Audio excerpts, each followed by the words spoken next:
to hit the nail on the head, and the answer to your question is that somehow God had prepared me for that storm and one or two others that I have faced since then. And what is the preparation? A couple of things. Number one, God places you in a real community.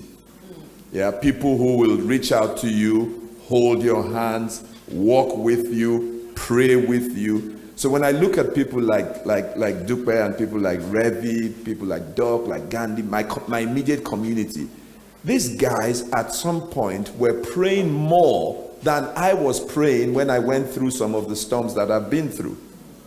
And that was amazing to me, to see people who've given themselves to standing with you, and people who would encourage you, people who would just be there for you. And they say a burden shared is a burden halved.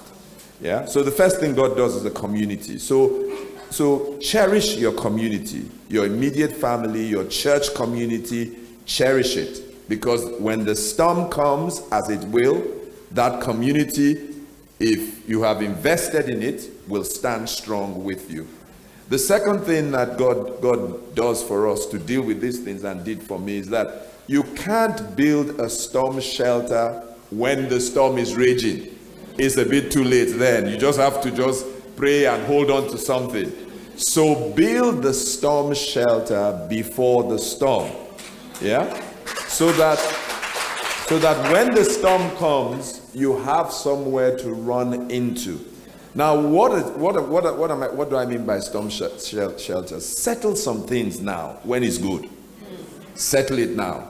So there are certain things that are settled for me concerning God. There's nothing, if he turns this building upside down, it's not going to change some things that I have settled in my heart concerning God. Amen.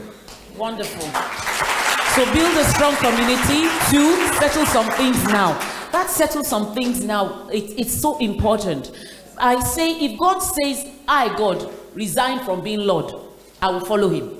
Because I don't know where else to go. I don't have there is nobody else we're going to worship.